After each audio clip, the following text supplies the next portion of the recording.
Oh, we're so back. Worse. Soon enough I'm gonna know I'm cursed. Is this really true? That I'll spend my life in debt to you, baby. You are just another thing I'm lost to.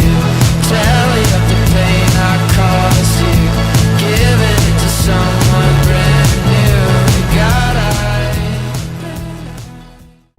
If you've forgotten who I am, I'm not surprised.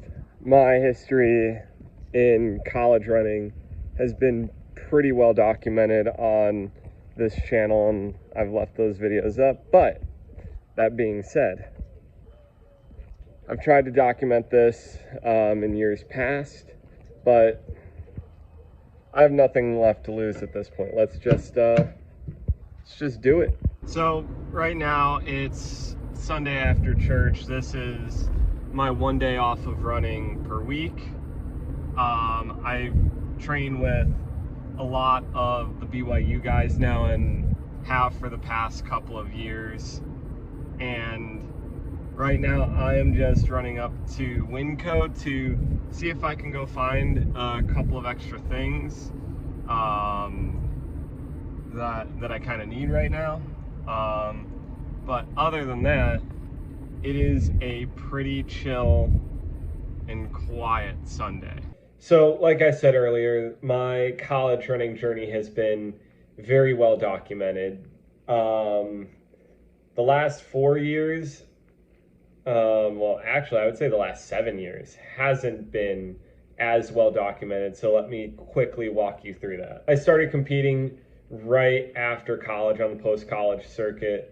Ran 25:20, 25:36, and 31:57 in the 8K, 5 mile, and 10K respectively.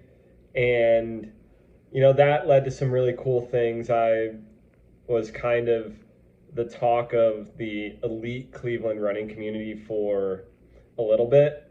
And of course, you know, I was working full time. I spent a lot of time at the front of a lot of different races up there. And then I moved to Lexington for work in television and, you know, potentially better training partners because, you know, I had my buddy Andre down there and I was hoping to get in some occasional workouts with the Kentucky 10K crew.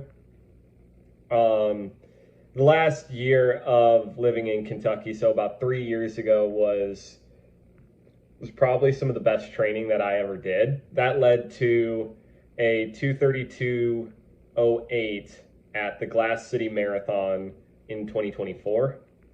And that was a really great day. And it was, you know, really like warm, rainy day, kind of a very abnormal Glass City Marathon.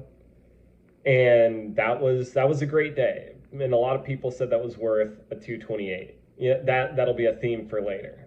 And you know, fast forward a little bit more, and I got fortunate enough to pick up a job here in Salt Lake. So I dragged out my dumpy 2018 Chevy Cruze with a tow hitch and a trailer, and moved in here about 2 years ago now. And you know, it's been amazing. Like the training has been awesome. However, I did not race at all that fall of 24. And essentially since 2020, I have not run a PR. The last official PR on the books was the Gasparilla Half Marathon in Tampa Bay, Florida, right as the pandemic hit. But you know, I still ran pretty decently up until about 2022, had a rough patch for a lot of 23, and then popped that 2:32. I was close to a marathon PR that day, but I didn't really expect one going in. I didn't even expect to be that close. But you know, that leads me to the Utah chapter, the chapter I'm in right now.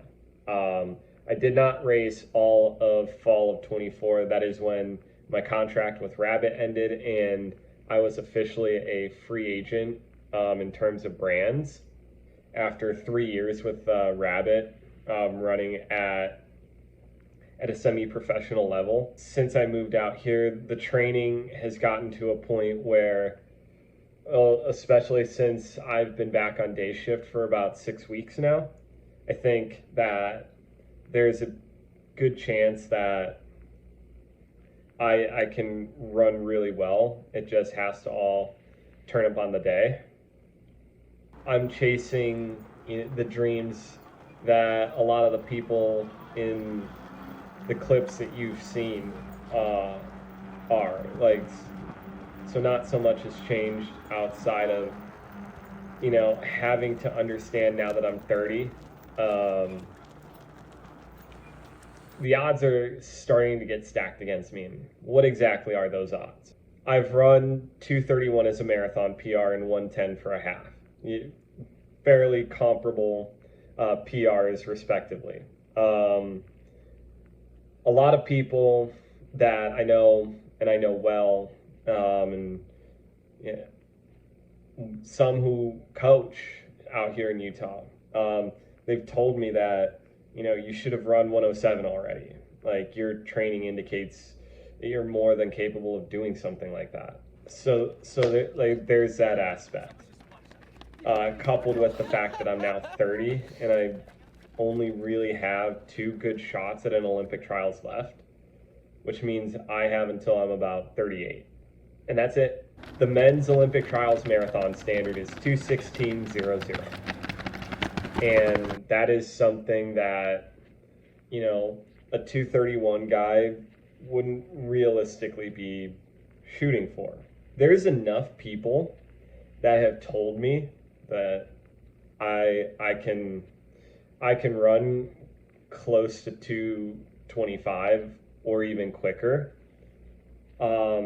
given the right situation. And obviously chopping 15 minutes is hard. Chopping a full 15 and a half minutes is really what I would have to chop, which is my all-time 5K PR, 15:26. Chopping that or chopping a full mile and a half off of my half marathon PR. So basically running 103. Those are the odds. And I think that at this point in time, I have nothing left to lose. So let's just do it.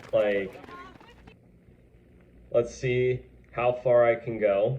You moved to Utah in part for work, but you also have, this mission that you've wanted to accomplish since you were in high school, really. That's what I'm going to do. That's what we're going to document here. Now, the only race that I have on the schedule right now is in October. It is the Rock and Roll San Jose Half Marathon. So that's kind of what we're working towards right now. I have a great community here. But I'm going to have to do some grinding to get to keep up with a lot of those friends and workouts. So that's what we're here to do. Obviously, it'd be bold of me to say that 107 is a goal for Rock and Roll San Jose, and realistically, I'd say that's true. I don't want to shy away from a challenge, and I think on the most perfect of perfect days, I can pull that off.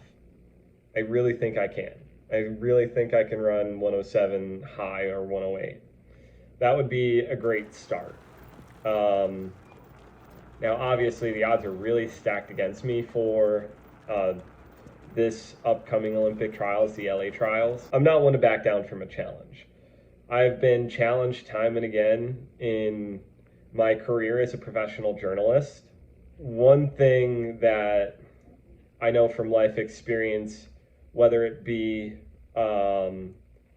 from experiences that we read about in scripture or in life, I know that there are certain things that are true And when you know they come from a place that's true and from someone that is official, as you look at the journalism world, you're not going to back down from that as a professional journalist because you got it from an official source. So, you know, I say it to say this in closing. I think that it's possible. A lot of people would be calling it a pipe dream, but I've never backed down from a challenge in my life. And I'm not going to stop now. So here's to documenting the journey, and I'm excited to do it. You can check out my buddy who shot a lot of the clips for this episode. His name is Zach Hunter. I'll put his Instagram down in the link with the words, or in the box with the words. And check you guys next video. Just another thing I've lost to tell you.